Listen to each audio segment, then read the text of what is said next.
Person one loves person two. Guess what?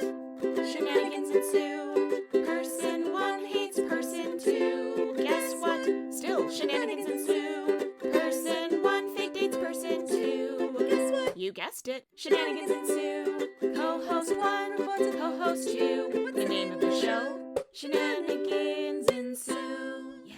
Hello, I'm Jasmine. And I'm Jane, and welcome to Shenanigans Ensue. A podcast where... Are you cheating on me? No, you cheating on me, you goof. Each episode we'll watch a rom-com and discuss its merits as a member of the rom-com genre. We'll cover well-worn classics, hidden gems, and everything in between. We'll give you our unsolicited opinion on every trope, caper, and flim-flam the film used, or maybe abused. And of course, the shenanigans! This episode, we're joined by a guest. Welcome to the pod, Kelsie. Yay! Hi, guys. Yay, or good day, Kelsie. I should say. Excited to be here. Oh, it's so wonderful to have you on. Kelsie is a good friend of ours from acting school. Yay! Back in the day, just a few years ago. A casual decade ago. It feels like yesterday, though, doesn't it? It really does. Yeah. Oh, I don't like that. Until I look at pictures and I'm like, ooh, yes, it was a while ago. I know, isn't that weird? I feel like that about myself, but I look at photos of you guys and I'm like, you haven't changed one bit. Not a bit. That's how I feel too. Okay. Every time I look at pictures, I'm like, oh wow, everyone looks the same. Whoa. I mean, I changed the color of my hair, but that's about it. As is tradition, Kelsie got to choose what rom-com we're doing today. And Kelsie, what rom-com is that? Palm Springs. Hell yeah. Yay! That rom-com that Hulu keeps telling you to watch and you still haven't.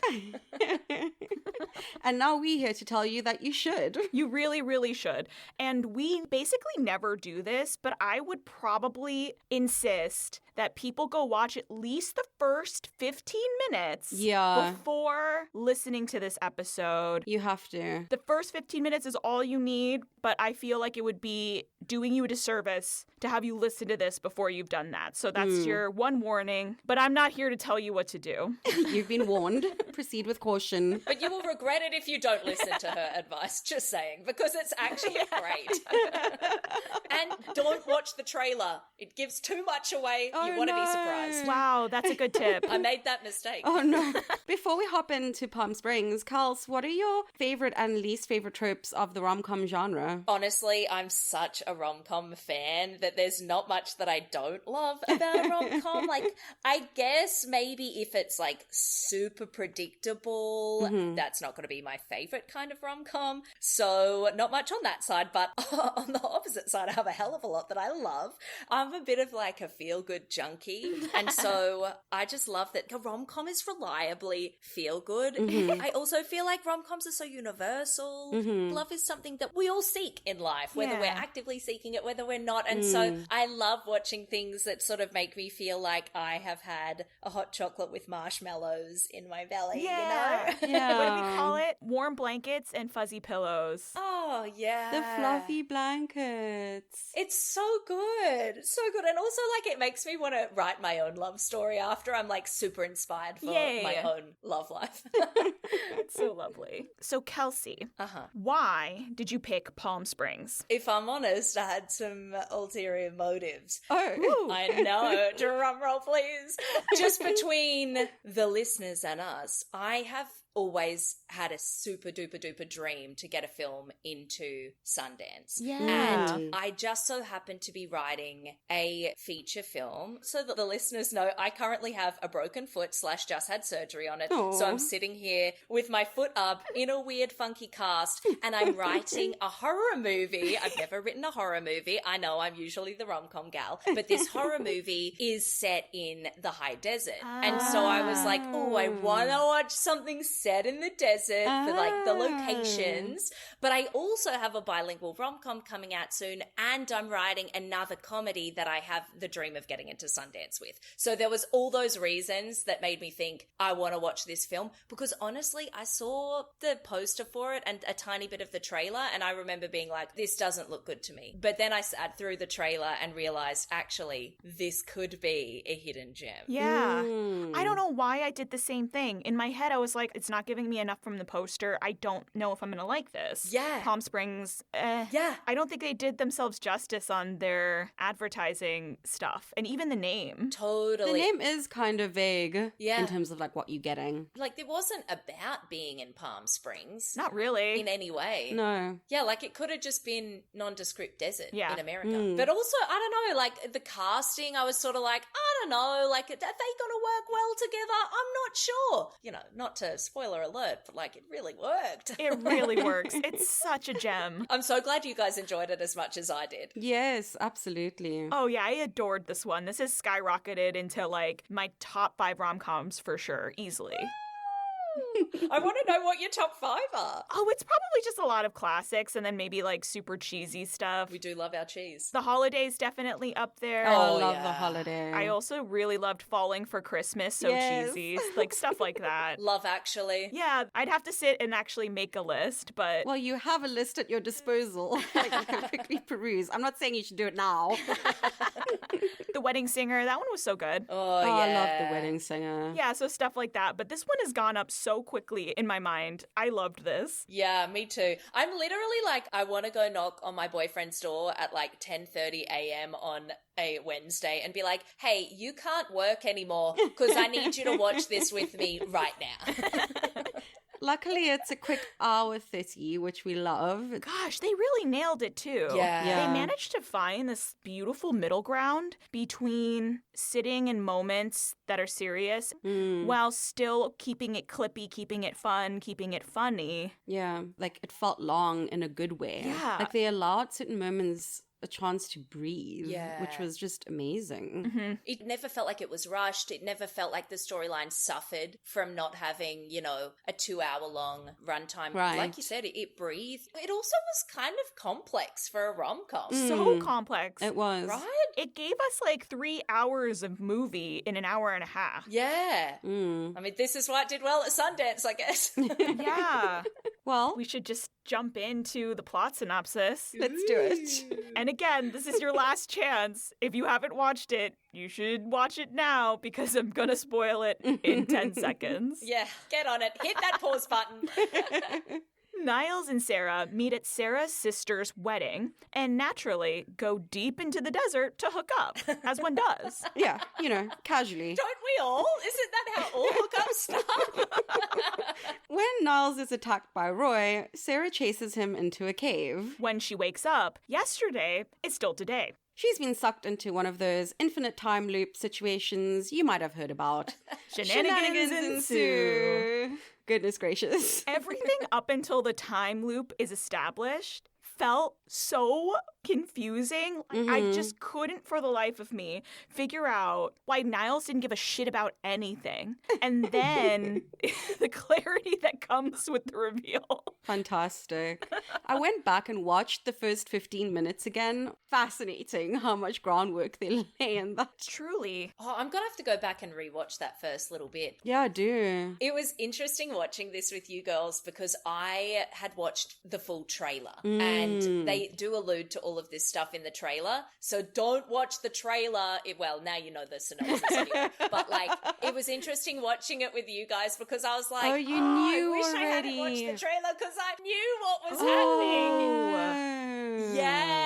Yeah. If I hadn't watched the trailer and knew that that's what was happening, I probably wouldn't have suggested we watch this film. So the trailer did a good job at hooking me in and making me watch it, but it did give away that little aspect. If you just go in and watch this movie without any pretext of what's going to happen, I feel like your mind is blown because listening to you girls react was quite enjoyable. Watching us in the chat piece it together. Yeah. Like, what the heck is happening?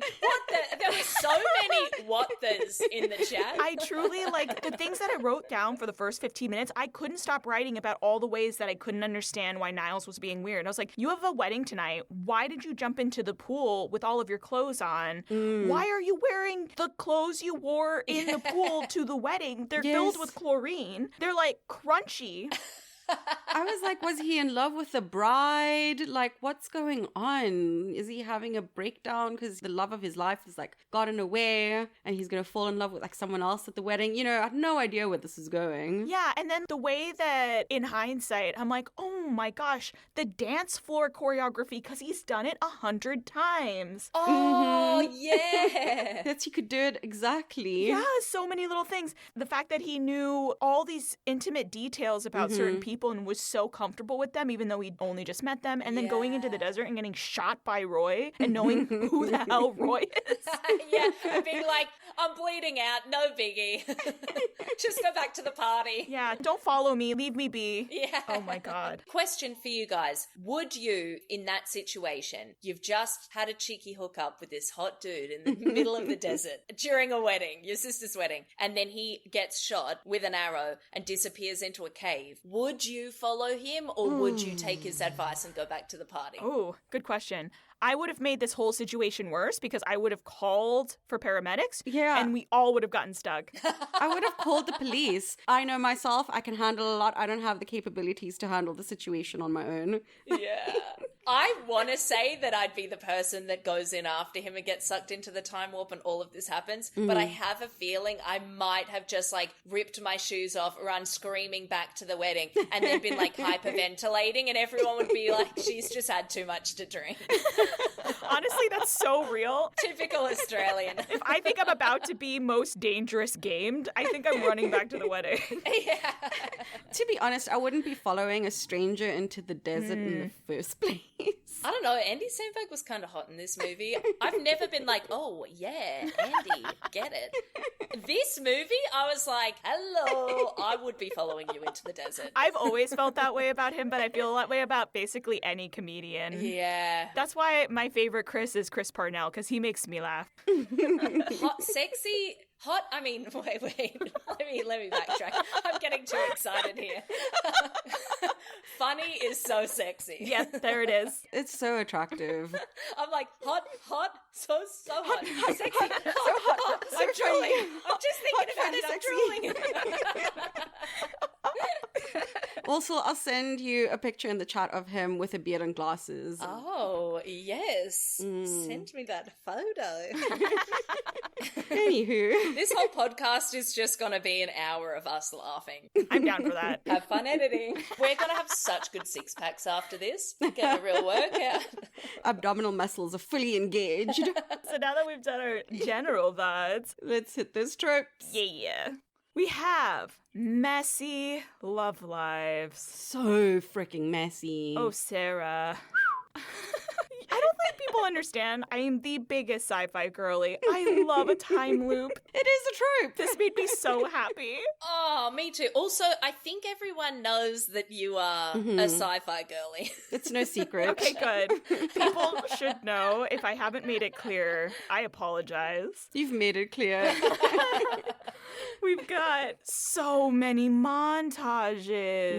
But Beautiful great montages. ones, yeah. So good. And of course we have montages. It's the same day over and over. Oh, yeah. It never gets boring. Yes. Ever. Yeah. We have forced proximity, perhaps the most forced. Yeah. We've got a manufactured meet cute. Oof, this is the roughest part of the film, probably. Which you don't realize at the time. Oh, yeah. The betrayal. Yeah. I mean, it's clear, in hindsight, no one can identify hair mist by scent. No, of course not. But still.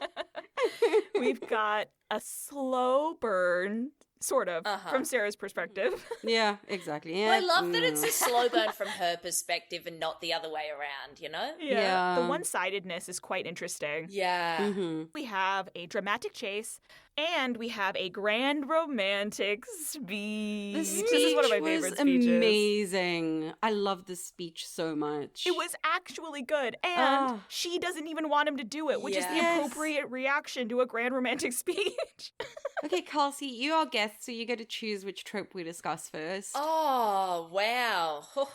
Oh, gosh, the pressure is on. I think let's start at the top. Messy love lives. Yay. Gosh. When we were sitting there having our little chin wagging, I know I popped in the chat. I was like, I find Kristen Milotti, the actress who plays Sarah, I find her like so endearing. Like even when she's playing a character who is a mess. Yeah. She's so charming. I love her in everything I see her in. Yeah. But like they're such messy characters, but they're also relatable because I feel like we all feel like, well, I speak for myself. I feel like I'm a bit of a mess, but actually to other people, they're always like, oh, but you're so put together. Yeah. So they're relatable in a way that you're like, oh yeah, me too. Absolutely. The thin veneer of put togetherness. Yeah. One too many sips of tequila, the eyeliner a little bit smudged under the eyes. How did that happen? Who knows? And also, it makes so much more sense in context that she's blasted because of the other big reveal.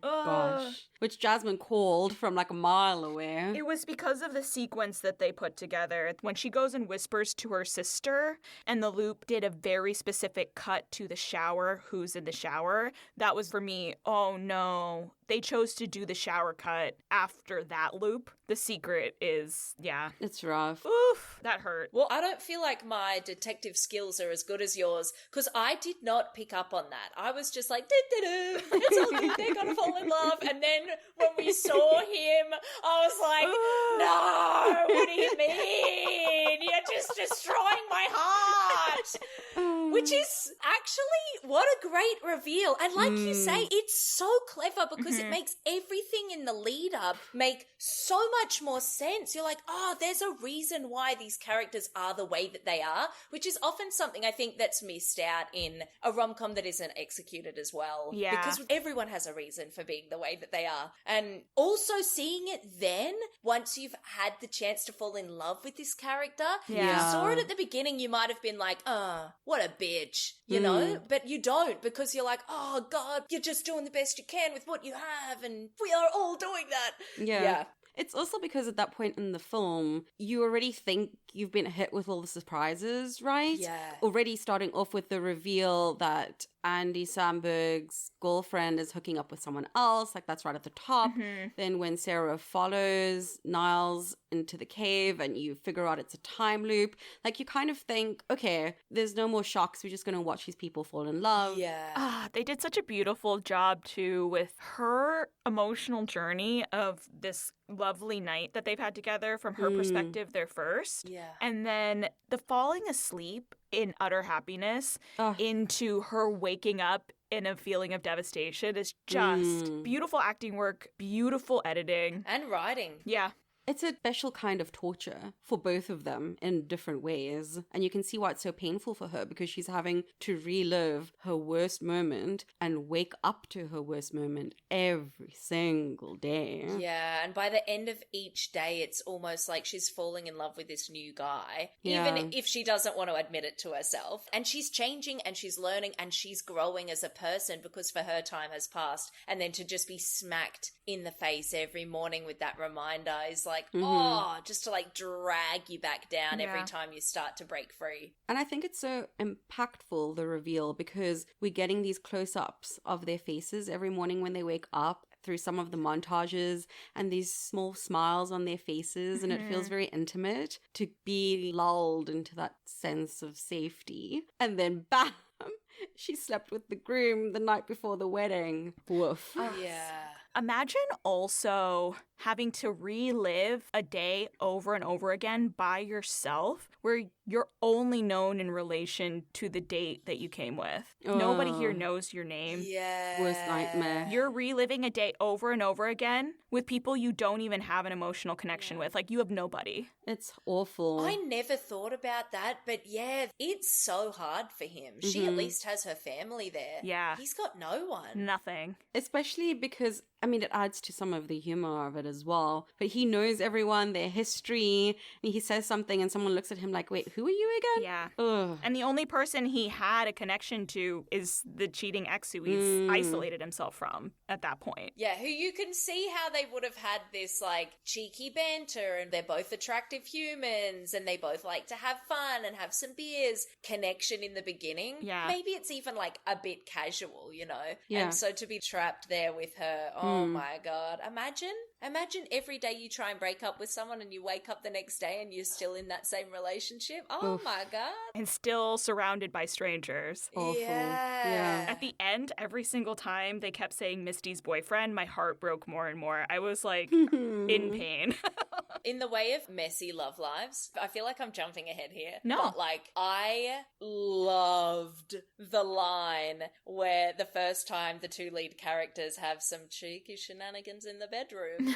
It's been such a build-up that she just says to him, "Shall we just get it over and done with?" And he's like, "Okay." That's the romantic moment. Yeah. I love that it comes from her and she's the one making the decision. And I love that, like, he's clearly falling for her legitimately. Like, we both know it's going to happen. We know where this is going. Yeah, So good. I love it. That all happens right after the Magic Desert dinos. Yes. That happened after a number of montages already of them doing crazy shit because nothing matters. So unhinged. But in the best way. There's so many things coming to me, like the crazy things that they do in the montage, like the dance off with the matching outfits. Like, that is so fun. Who doesn't want to do that in their lives? I love random dance for no reason. The choreography. Oh, And the coordinated outfits, amazing. because they've got all the time. You have to imagine that took them multiple cycles. Oh, They yeah. rehearsed and rehearsed and then decided that that was the day. I love They it. did their dance number, they broke a bunch of glass and then ran off. It's so funny. It's so chaotic. And then the one where he's like pretending that there's a bomb in the cake, and then like she comes out, she's like, yes, and then putting on the accents. Like, imagine getting to the point where you've lived the same day so many times. I mean, like, if that was actually happening in real life and there was only going to be one chance at this day, like, they're hurting members of their family. Like, Yeah. they're making everybody very upset. But imagine getting to the point where you're like, nothing matters. Yep. Like, we could be killed and the next day we wake up again. Like, that's pretty wild. Dark. Yeah. The moment he says, I've already tried suicide multiple times, was like, whoa. Yikes. Yeah, like, you're stuck. You're stuck and you're doing this whether you like it or not. Like you said, you are so over this day that you're play acting insane scenarios just for funsies. Yeah, it's wild. We started talking about montages. Oh my so, gosh. Montage Queen, do you want to take us further? Her realization of the repetition montage, just like waking up over and over again, all the ways she tries to get out of it. There's his hookup mini montage where he goes through all of the women he's hooked up and why. Yes. Yeah. And man. Oh, right. It's so funny. And he lies about the dad. Very funny. Yeah. It's also so on point that she's now been through it so many times that when she's asking him about it, she's like, oh yeah, oh standard. Oh Yeah. yeah, good on you for having to go with the guy. Yeah. Yeah. Like, it's not even a big deal. She's like totally on board by then. Like, this is wild. I'd do it too. Yeah, might as well try. That's where the beginning of the lies happen too, which is unfortunate. The shenanigans montage, literally a shenanigan montage that ends in the matching outfit dance break. I wrote enjoying the loop shenanigans montage in my notes because that's what it was. They were stealing planes, they were throwing fake birthday parties, all kinds of crazy stuff. It's also really interesting to try to conceptualize how much time you think has passed. Yeah. Yes. They don't tell us. Well, the birthday, it's like his 1000th day birthday, but he's also been in it for so much longer than she has. yeah, in my mind, I thought perhaps she's just made up a number, or Yeah. perhaps they have been there for 3 years and she's keeping track. It is nice not knowing. That was an interesting choice to not know because it leaves it up to the audience. From his perspective, it seems like he's been in there for an insane amount of time. Oh, yeah. The montage that I was so delighted by was when she decides to learn quantum physics. Oh, I wrote quantum physics queen montage.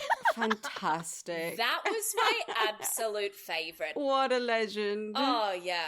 The minute that happened, I was like, yeah, this is officially one of my favorite rom-coms of all time. Yep. It's amazing. It was a clever choice that they had her doing it alone, because I like that. I think it would have changed it so much had it have been them both together. The dynamic, it's just like, she's a badass, she's made this decision, and then she's going to help him as well. Yeah. That's so cool. And why not do that with all of the time that you have? Yeah, why not try and find a way to escape? Right? And I was thinking about these 3 individual characters stuck in the time loop and their journeys. And I thought it was really fascinating to consider, like, so Niles has been in there the longest. He's first. And his coping strategy also being the person who did this alone for as long as he had. Yeah. I can totally see why he's become entirely nihilistic, Niles-listic.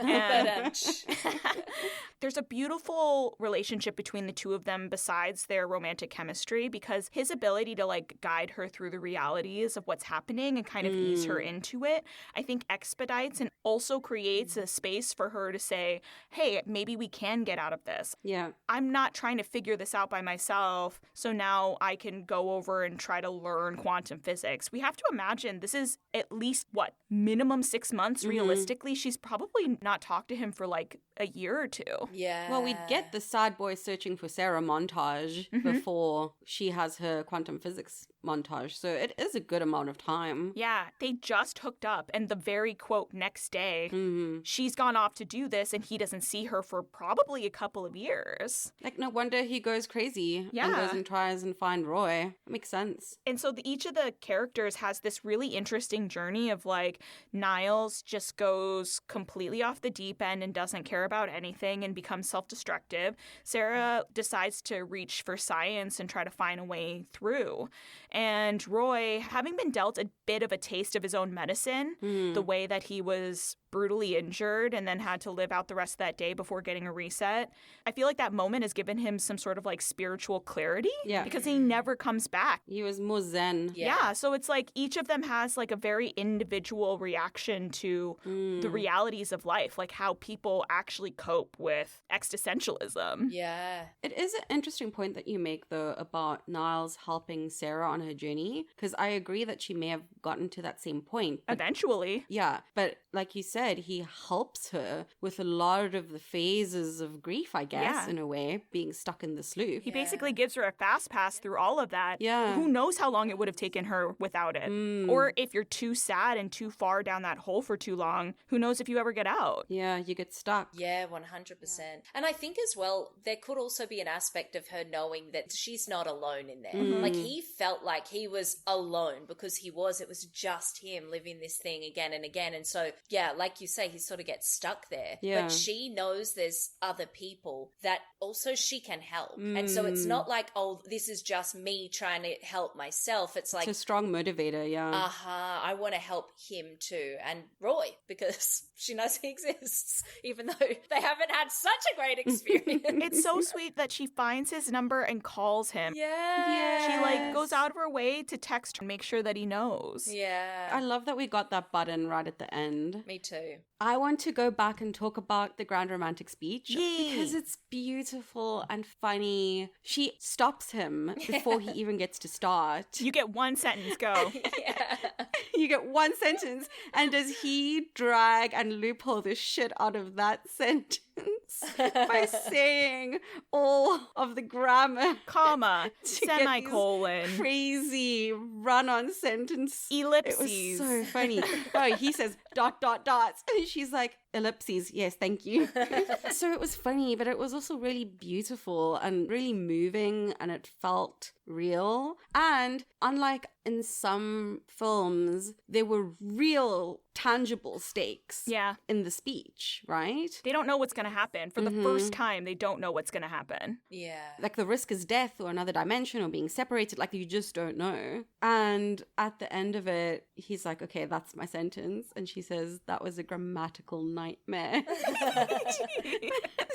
I loved it. They're very cute. And it's so nice to see a speech like that in a rom-com. It's not cliche and it isn't cheesy, even though it's funny, and it's maybe actually in that kind of situation where these people have been living that very bizarre experience, this is the kind of more down-to-earth sort of speech that probably this guy actually would be giving. Is there another trope we want to hit, or shall we move on to those shenanigans? Oh, so much of it is wrapped in the shenanigans. Yeah, I'm happy to move on to the shenanigans. Yeah, let's do it. Shenanigans! Shenanigans! I love that when we were watching this, so I think the first shot of the film is of the goat. And Jane, you pointed that out. You were like, the goat! And then the goat became an integral part of the film. Truly. It's partly because I know Jasmine loves goats. They're my favorite animal. Aw, no wonder you loved this film so much. It wasn't for the film, it was for the goat. Goats are such little assholes. They're the best. They also have such creepy eyes. Like, the closer you get to them, it's like, oh, should this be in a rom-com or a horror film? I don't know. There you go, Kelsie. Yeah. Yeah, that's my inspiration. With the time loop, it is a little bit of a horror. Yeah, maybe I can write that into my movie. Yeah. Just where the goat ends up. One of my favorite shenanigans is they actually covered any glaring plot holes with just a couple sentences of actual dialogue. Instead of leaving a bunch of possibilities of how she can get out of this time loop up to people's imaginations, have her do one quick road trip trying to get all the way to Austin, fall asleep, and she's like, well, maybe I could keep trying. He's like, nah, I once made it all the way to Equatorial Guinea, took a bunch of drugs, got arrested, fell asleep, and then woke up and, I was right back here. They covered all the possible holes. Yeah. Even the shenanigans were clever. Everything about it. Even, like, the awkward sex scene right at the top, which we all were like, oh my God, Like, whoa. that's forward. We saw a few different shenanigans that, oh my God, were, like, so pivotal to the story. Made everything make sense. Yeah. Made his character motives make more sense, like, all of it. And also provided some hilarious comedic relief, like when she blindfolded that dude and told her to was meet him in the bathroom. And then hilarious. he walks in on the girlfriend. She's like, I miss you. Put this on. Meet me in the bathroom. The fact that Misty becomes so predictable and he's done enough loops that he knows exactly what she's going to say so that when she gets mad at him and starts yelling, he yells back the exact same words at her. Oh, that was so funny. Unhinged and very funny. She gets so frustrated. I just want to, while we're talking about her, have a bit of appreciation for that actor because So funny. she's so funny and like does her role so well. Like when they break up, he says, I think you don't like me and I think we should break up. And she's like, I don't like you, but I don't think we should break up. Immediately going into, I don't think we should break up. People don't break up with me. I break up with them. Yes. Just losing it. I decided it was my idea. She's like shouting at him as he leaves the room. Also, little point that I thought was lovely, that was the last loop. He breaks up with her on the last loop. So when they do get to the next day, they are both single. Amazing. I loved that. Oh, I didn't pick up on that. I was too focused on how lovely Sarah's last day was, like how she left everything with her sister and the wedding and stuff. I missed that completely. Like she got her perfect version of that day. And then she gets to move forward with that and also a PhD in quantum physics. Who doesn't want that? I'll take a time loop in my life so that I can have the time to get a PhD in quantum physics. Yes, please. Right? I feel like I say that and I would not actually do that. I would catch up on all of the Real Housewives and then maybe get a degree. Who says you can't do both? Yeah. You're stuck in a time loop. You're right. You're right. We could talk about when he goes to visit Roy towards Oh my the goodness. end. I was going to talk about an aspect of that, so you can talk about it. Yay, perfect. After Sarah abandons Niles for however long it takes to learn quantum physics, Niles kind of spins out and ends up driving all the way to Encino just to talk to Roy. And the way that all the previous encounters had been so hostile after pulling Roy into the time loop against his will, it's just so interesting to watch how quickly Roy is like, it's fine here, have a beer, let's sit outside, let's have a talk. It's like, I've got a beautiful wife. Little Joey's tending the dog shit. He's really enjoying what he has. Dog shit and all. He's watering that dog shit so well. It's so sweet that he has sort of realized what is important in life and has appreciated that this was such a good day. Yeah. Like, this was like the perfect, simple day where I get to see my lovely wife. My daughter, she does a drawing of us all with animal faces. Like, it's just so simple, but it's a really nice reminder to the audience that, like, rather than stressing out about getting some revenge or, you know, stressing ourselves out with things in life that we can't control, if we actually stop and appreciate the things that we do have, then we're actually gonna live a much better life, which is what he's decided to do by the end. Yeah. It's like an appreciation for the mundane, because that day wouldn't stand out particularly otherwise in the grand scheme of things. But after having his, I was going to say near-death experience, but of course you can't die, but that traumatic experience, rather, of slowly dying in the hospital, he came out of it with a new appreciation for the quotidian of everything in that day, which was really lovely, I think. Yeah. I also love when the Andy Samberg character's like, can I stay for dinner? And then, no, you're freaking my wife out. And she's just there looking at the blinds like, And the blinds close, which is so funny. what's going on down there? They established that scene with him marinating some tuna steak, so I would want to stay for dinner too. Yeah. I was going to talk about like the great attention to detail throughout this film, and that was actually where I was going to start, Kelsie, that you could have just said you're freaking my wife out, but to add the extra shot, that detail of her peeking through the blinds and like them quickly closing was so great. So good. Filmmakers just did a fantastic job. Yeah. And just the last little bit of that scene too, where he's just, hey, would you mind killing me one more time for the road so that I can beat the traffic back? And he puts himself in the trash can like this way you don't have to clean up the body. So there's no mess. Don't traumatize the kids and the wife further. And then his reaction being like, oh, go on then. All right. One last time, if you insist.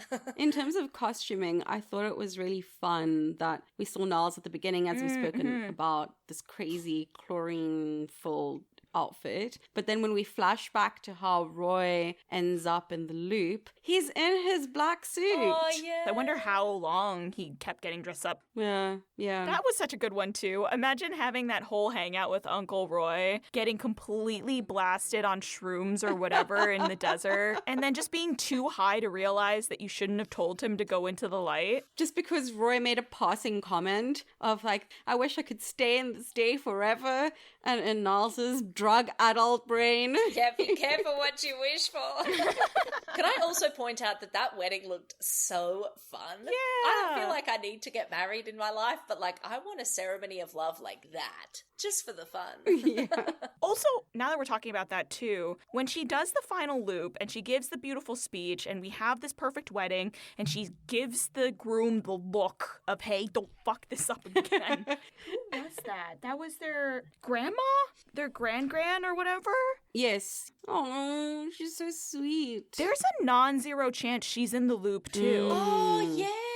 I agree with that. But how does she know that it's the last time? She's magical. Maybe she started the loop. Huh. Maybe she's a ghost. Is that too wild? I like it.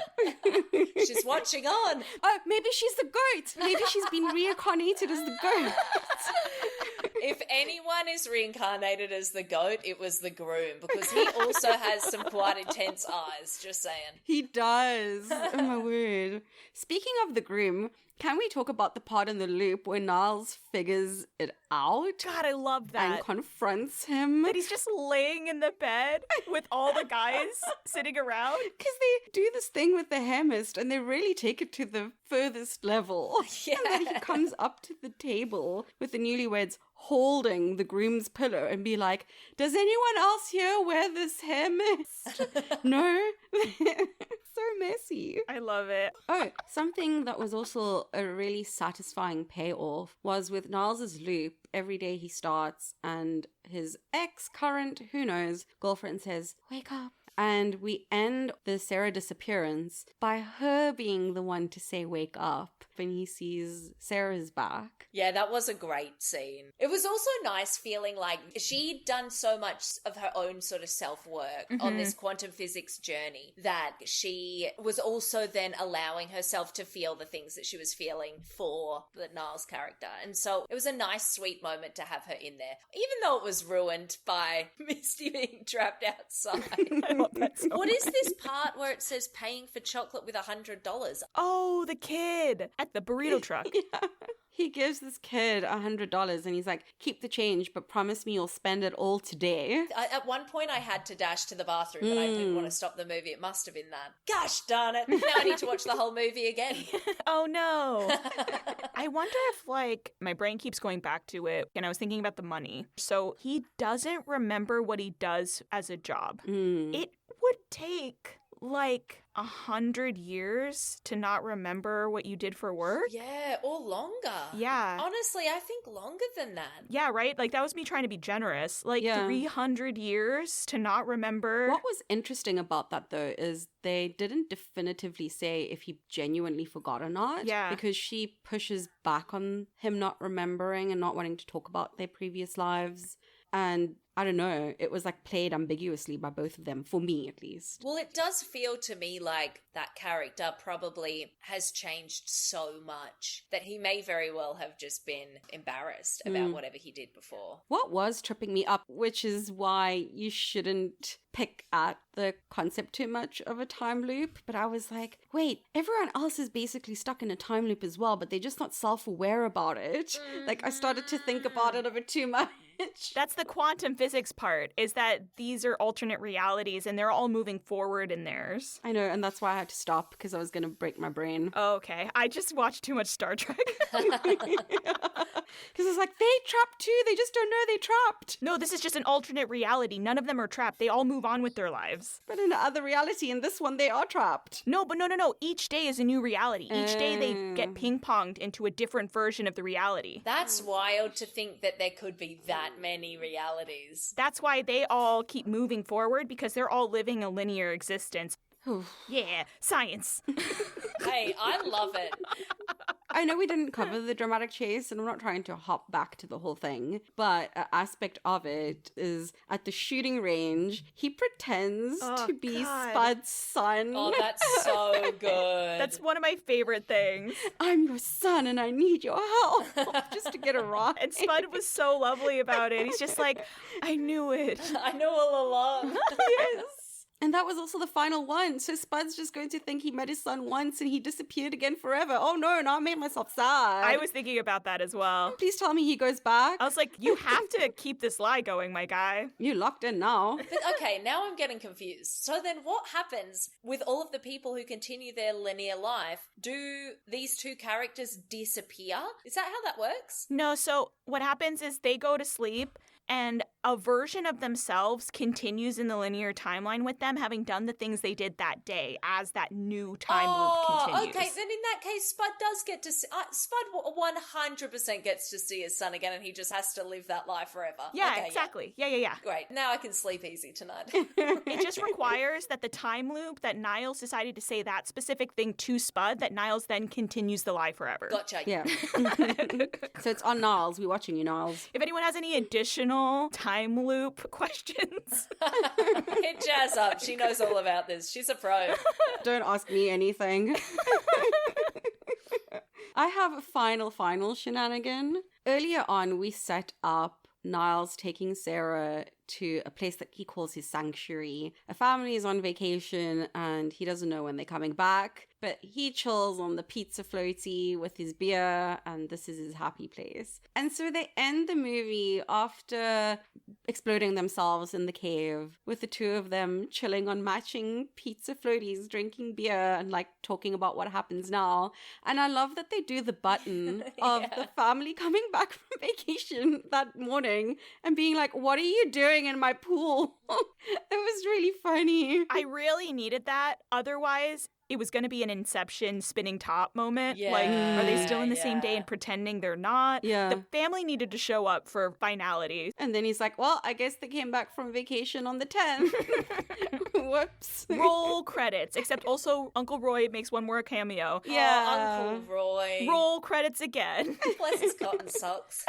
Everyone needs an Uncle Roy in their lives. I love J.K. Simmons so much. Oh, he's so great. Well, I think that brings us to A fun, Fun fab Fab fail. this is a fab movie. Yeah, it is. 100% on Rotten Tomatoes, please. I wonder what they got on Rotten Tomatoes. They're We should doing look that very up. well, actually. Oh, good. I think it was 87% or something. Because this felt like a film where I thought to myself, this is a rom-com. Rom-com lovers will like this movie. And if you don't like rom-coms, it's not just a rom-com. I think everyone would like it. Yeah. Yeah. Yeah. For that reason, actually, I'm going to change my rating and do a fantastic for it. Okay. I really loved this movie. Let me not understate that. I really loved it. But how I left feeling after watching it was not the feeling that I go for typically when I watch a rom-com. And I went back and looked at past fabs, and that feeling of like giddiness and being caught up in the whimsy and the romance and the cheese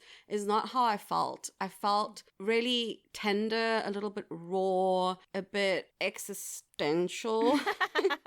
Like I felt a little bit fragile, I think, as well. Like it was beautiful. It was beautifully shot. I think it was funny. I think it went a little bit deeper than rom-coms typically do. But for me, if I'm looking for that feeling that I want to feel when watching a rom-com, I wouldn't reach for this film. That's fair. So I still think it's a great film, highly recommend it, but it's not feel good in the same way that some of my past fab choices are. I don't know that I'm making much sense, but it made sense in my brain. No, that makes sense. That's where I'm going with. No, I think that's a totally reasonable reason for it to be a fantastic. I think maybe I'm getting in my weird Scorpio spookiness or something because I want to feel melancholy. I want you to challenge me. And I'm like, oh yeah, that hurt. Delicious. I just really enjoy that feeling. And so I had a great time. It's funny, I didn't feel sad at all. And I definitely am an Aquarius, so I like it all optimistic.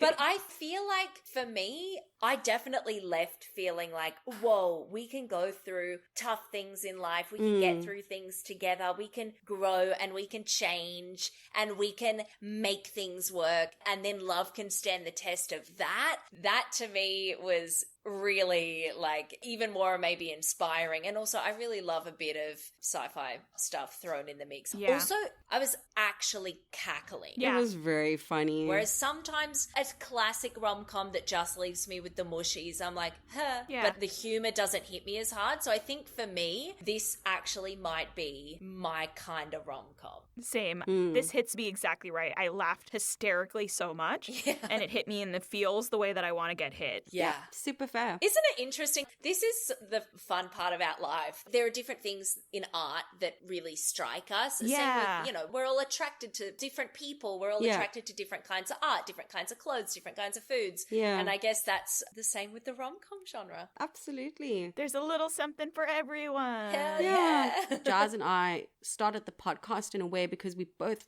really, really adore rom-coms and we feel like it's looked down upon as a genre, you know? That it's like Yeah. lower class movies.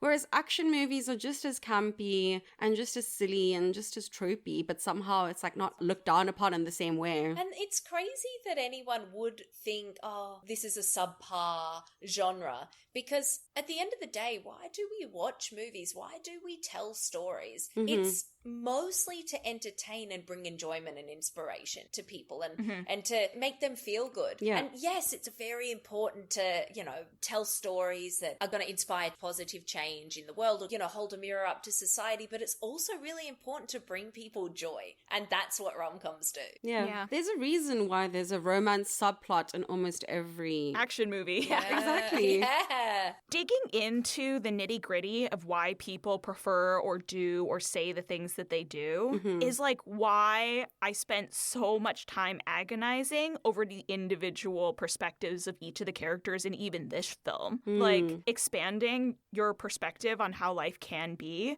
is just so fascinating fascinating to me. Yeah. And I'm glad that we can have storytelling that helps us explore those different opinions. Yeah. I think that's why I enjoy a lot of reality TV as well, is because I find it fascinating what makes people choose the things that they choose to do. Like, What's motivating the impulses? yes. And I think it's fascinating to watch it play out. Anyway, a little more philosophical than we usually get, but this movie lends itself to that, I think. Absolutely does. Yeah, this movie had quantum physics. Hell yeah. Yes.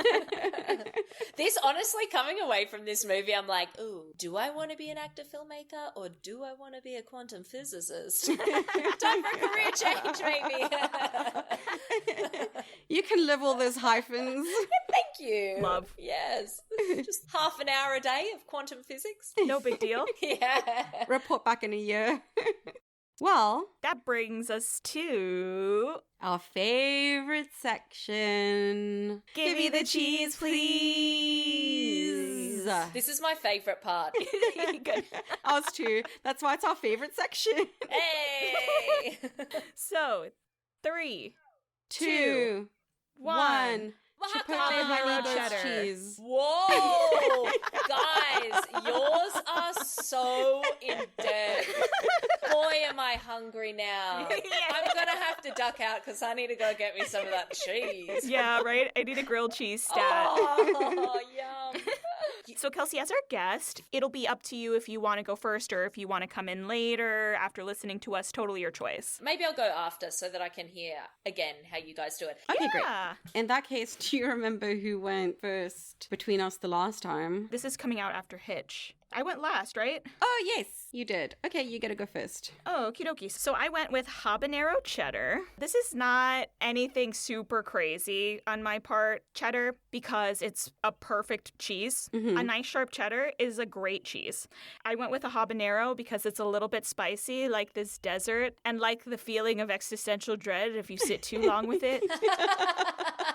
Oh my gosh. Also bloody delicious. Oh my god. But it is also delicious, which I felt this film gave me a little bit of everything that I love, which is why it's one of my favorites now.